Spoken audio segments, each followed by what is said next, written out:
we've talked about this a number of times on the show. Baker Mayfield. He had a great season last season, phenomenal season. And, of course, the infamous quote by me was that I said he'll never be a starter again in the NFL.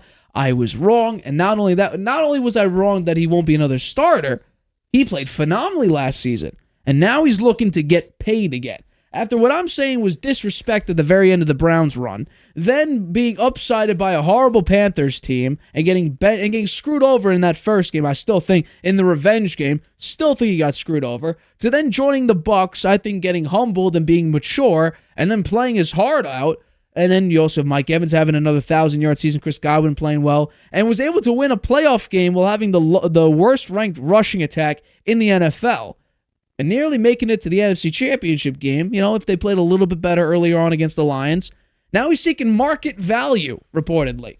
Now, market value, according to SpotTrack, they estimate that Baker Mayfield could get, as their contract estimation, a 4-year, $108.5 million contract, or $27.1 million per year.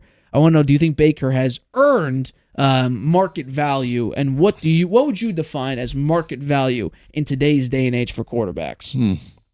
They say $108 million is market value for 4 years. $27.1 million is market value according to their estimation. How can that be when Daniel Jones got $40 million a year?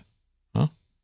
How can that be? I don't know. I'm reading what they give me. Change from year to year. I think Baker Mayfield will be looking for more money than that. I should think he'd be worth maybe $30 million a year. There's, I think Jonathan Jones, who's a reporter, says that it could be $35 million. Yeah. I also saw somewhere it's $40 million too. I've seen from 30 to 40. I don't know why he wouldn't go for 40 when Daniel Jones got $40 million, $160 million contract for 4 years, huh? Yeah. Although, they can get out of it at the end of next year if they want to. So I think Baker Mayfield's earned a paycheck, a big, much bigger paycheck. He really came back. He shows he's got resilience. He's liked a lot by his players. The coaches like him too. He's got guts, and he made fewer mistakes this year. Right, his interceptions were down a lot, but he had some games that were stinkers, I must say. Right, he had that game against the Panthers where they needed it to get into the playoffs. Man. They were lucky they won that game, 9-0, huh? Yeah. So his consistency, maybe a little bit of a question mark there, but he certainly earned to get a decent contract for multiple years, and I think the Bucs will find a way to retain him. So this season, he had his best season statistically in his entire career. Had a career high in completion percentage, career high in yards, career high in touchdowns. Interceptions were still a little bit high, but they weren't as destructive. They were the third lowest in his entire career with 10. But it was nearly a 3-to-1 touchdown interception ratio. For me, while I did, even though I bashed Baker Mayfield, 2 years ago, a year ago, I picked him to beat the Eagles. I was right. But we have to be very cautious about giving Baker a massive deal, whether it be market value, whether it be slightly below market value. We have to be very, very cautious, because we've seen quarterbacks who have 1 year of success or 1 year of looking good, and then they go to a different team or they get a new contract, and then it's like, ooh, why do we ever give this guy a deal? The first one would be Daniel Jones. People told me top 10 quarterback in the league, and this season it's like bottom 3 quarterback in the league. These are the numbers. 9, 6, and 1. That was top 10 quarterback. 67 compared to 1 and 5 this season. 67% completion percentage. He had a little bit better completion percentage this season. 50 fewer passing yards per game. 1.1 fewer yards per attempt this season. A significantly worse touchdown interception ratio. 15-5 2 years ago, and then 2-6 this past year. Passer rating, again, 22-point difference. 92.5 2 years ago and 70.5 this year. What about another quarterback that SpotTrack compares him to? These are all SpotTrack comparisons, contractually, statistically, stuff like that. What about another one? Geno Smith, I believe. Yeah, here we go. Geno Smith. Before and after getting his 3-year, $75 million contract, he was 9-8 the year prior. He had a very good completion percentage. Led the league, almost a 70% completion percentage. 250 passing yards a game, 7.5 yards an attempt. 30 touchdowns, 11 picks, a passer rating of over 100. Compared to this past season, 8-7. 64% completion percentage. It's about 10 fewer yards per game. 0.2 fewer yards per attempt. A touchdown interception ratio of 20-9. So a decent amount worse. You had 10 fewer touchdowns. And then a pass rating of 92.1. What? That's where he hurt, was the lack touchdowns. of offensive production. Lack of 10 less touchdowns. Yeah. That's what cost him getting into the playoffs, I think. His inability to throw as many touchdowns as he did last year. And I mean the year before. Right. Yeah. And finally, the one that everybody loves to see, the infamous Jimmy Garoppolo. Remember, 7-3 with and he had Christian McCaffrey, put up similar numbers when he had CMC, when CMC joined the team. Very similar numbers to Brock Purdy. Well, let's look at that last season with the 49ers. 7-3, 67.2 completion percentage, 220.5 passing yards a game, 7.9 yards an attempt, 16 touchdowns, 4 picks. That's pretty good. 4-1. It's pretty good. 103 passer rating. Then he gets a 3-year, $114.4 million contract with the Las Vegas Raiders to team him up with Josh McDaniels. 3-3 record, 65% completion percentage, 172.1 passing yards per game. It's a 50-yard drop-off, 7.1 yards an attempt. 7 touchdowns to 9 picks. And at the time he got benched, leading the league in interceptions. And a 77.7 passer rating.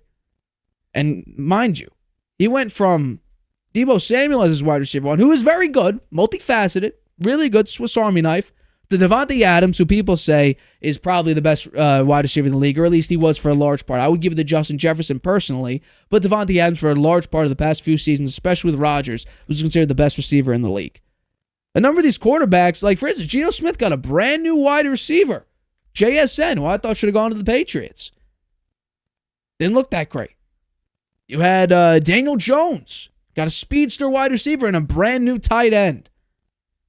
Yikes. It's not good. And where this comes into play is, if Mike Evans does not get re-signed with the Buccaneers, I don't think it'll be a great idea to sign Baker Mayfield to a 3 or a 4-year deal for, let's say, $40 million a year. Because you don't have, I think, one of the best receivers in the league. I would put him top 10 absolutely. Because he's a 1,000-yard receiver Top time 5. after time. Top 5. Top 5, maybe top 8. But we're talking like Devontae Adams, Jamar Chase, Justin Jefferson. There's a lot. Amon-Ra St. Brown should be up there. Ahead of Mike Evans? I'm not saying. I'm just so. saying in the conversation. I think Mike Evans is top 5. You could definitely put him there. I think CeeDee Lamb deserves to be up there. Stephon Diggs, I don't think he's no longer up in that top 5 conversation. Not the way he played in the playoffs. Correct. But there's a number of receivers where they're phenomenal, but if you don't have Mike Evans, who's a premier receiver, 1,000 yards each and every season he's been in the NFL. Plus some of the catches he makes. Unbelievable. With Tom Brady, he was a red zone machine. I don't think it'll be that much of a success. Because there were a number of times where Mike Evans would make a big-time catch. There was a big-time catch in the playoff game against the Lions. He hauls it up there. Mike Evans kind of comes back and slides with it. Yeah, it was a pretty decent catch. throw, but it was an incredible catch. So I think if you don't have Mike Evans on the Buccaneers next year, Chris Godwin's probably your number 1 receiver. I think they'll do everything they can. I think you probably go sign. 8-9, 7-10 with Baker. I think they'll do everything they can to sign Mike Evans. It's going to be a very, very tall They'll task. have the money because they won't have to give Baker Mayfield a ton. You're giving him $40 million a year. Well, I don't think they're going to give him $40 million a year. I think he can be had for more like 32, 33. Well, who else is going to take him? Who do you think would take him? I think one team, which I hope they don't, just for the sake of the NFL, is the Chiefs. The Chiefs would take Baker Mayfield? I thought you were talking about Mike Evans. No, I'm talking about Baker Mayfield. Who else? I saw a couple of times Patriots, which I don't agree with. No, I don't think so. Commanders, Raiders, I don't Titans, think the Raiders. maybe, Yeah. But I don't think the Falcons. Falcons might. Steelers might. They want to bring in competition for Kenny Pickett. There's a couple teams that could bring him in mainly for competition. I think the Steelers are going with Justin Fields. Well, now Russell Wilson took that top betting spot, which people still don't think. I saw a number of times. People never believed that Justin Fields was actually the betting favorite. He was. You can look it up. But yeah, Russell Wilson took that top spot now as the betting favorite to go to the Steelers. Oh, really? Oh. Even though Sean Payton says they might bring him back, which that is just... I doubt it. That's rough. The Buccaneers are currently 13th highest in cap space with $48 million they are able to spend. They're also a pretty young team, especially since Tom Brady departed there. They're the 7th youngest team in the NFL. So they have a decent amount of cap space. Mike Evans is definitely going to be worth a pretty penny when it's all said and done because he's a top-tier wide receiver. Now, I believe he's 30 years old. So I don't know how much exactly, and I'll look up what SpotTrack thinks he's worth and market value-wise. But yeah, he's gonna be worth a lot to a team that desperately needs a receiver. Actually, like I would say Todd Bowles has done better than I thought he would. Right? Oh yeah, no, he made the playoffs with Brady his first year as head coach, and despite a tough year and no running game, and then last year he made the playoffs and won a playoff game. So yeah. If they can hang on to Mike Evans, as you say, sign Baker Mayfield, draft a few good players. They're in the worst division in football. They should be able to get back to the playoffs again. So SpotTrack puts Mike Evans' contract at 4 years, $95 million, or $23.8 million a year. And the comparable players are Stephon Diggs, who's making $24 a year, Cooper Kupp, who's making $26.7, Tyreek Hill, who's making $30, and Devontae Adams, who's making $28. $23.8 million. For a 4-year contract, I mean, I bet he gets it. It would suck if Baker Mayfield's the quarterback who breaks Mike Evans' streak. Tom Brady nearly did. It got very, very close. I think he had like 1,007 yards that season. Very, very close, but I want to see Mike Evans go for another 10 years for 1,000 yards each year. He'd break Jerry Rice's record. I doubt it will happen. I don't think he's going to make it to 40. I would, because he gets injured a lot. Yeah. You see him limping after games all the time. It's because he's out there grinding. 1,000 yards every year. Managed to get to 1,000 yards every year. It's an incredible feat to watch, but I'd be perfectly fine with giving Baker $35 million if you could ensure Mike Evans is there for basically the same length that Baker's there. Now, would that deter me from bringing in potentially a decent backup other than Kyle Trask? I wouldn't be off-put by the idea of bringing in someone that could be... let's say... Because, and we're going to talk about it, I'm sure, at some point. Alex Van Pelt, who's the new OC of the Patriots, said that everything's on the table. So that could be Bailey Zappi, it could be Mac Jones, it could be a brand new quarterback, whether it be the offseason. You know what that means to me? They're going to give Mac Jones another chance. Well, I'm going to say, everything's on the table. If they let Bailey Zappi go, I would be completely fine because we've seen he can come in and make some decent throws, but he's not a great quarterback. He's not a starter in the NFL. He could win a couple games like he did with the Patriots. You bring him in as a backup to Baker, wouldn't hate that. Because then you have a viable chance if Baker gets hurt. Or if Baker's just flat out not good. Baker at the Bucs? If he's with the Bucs. I'd bring in a backup quarterback who's decent. Yeah. But not a guy who could compete with Baker for the starting job. Some guy who could come in, like Chad Haney for the Chiefs. The Patriots, he came in and won the game. I don't think the Patriots have given up on Mac Jones. You wait and see. They're going to give him another chance. They're going to draft a quarterback for sure, but it's going to be a competition. And Mac Jones will probably be the starter because the rookie won't be ready to go, and we'll see what happens. I bet they give him another chance. Cam Newton, Mac Jones situation. They're going to spend money and get a great wide receiver. They should. Maybe they'll go for Mike Evans. Be interesting to see. I would not be disappointed with that. Yeah, and we'll see. And then Mac Jones this will be his final hurrah. We'll see whether he can actually play football or he's relegated to the career backup role. Which looks promising. Definitely. But here's something that you're not going to hear from me, or that you haven't heard from me in a while. Hey, Baker, I'm rooting for you. Make that money. I'm gaining more faith in Baker as time progresses because I can't deny it. He played well. There's nothing to really hate. You could say, oh, yeah, he had a bad performance there. He played through injuries. In totality. He played through some injuries, too, Right. He was banged up there. And I'll still bring it up. I brought it up earlier, a couple months ago, towards the very, very end of the season. The season he had this year versus Tom Brady's last season in the NFL, the gap has increased a little bit. But Baker was very, very comparable. The yards are still in Brady's favor. The touchdown to interceptions, 25-9 versus 28-10.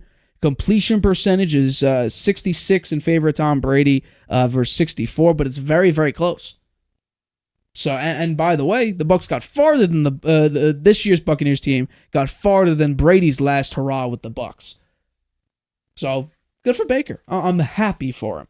After bashing him for a year and not believing in him, and then getting clowned on after that the Rams-Raiders game where he had that incredible come-from-behind victory late in that game, I'm happy for Baker. Congratulations. Proud of you. Go make that money. $35 million a year. That one I'm not going to argue with. Daniel Jones making $40, that I have a problem with.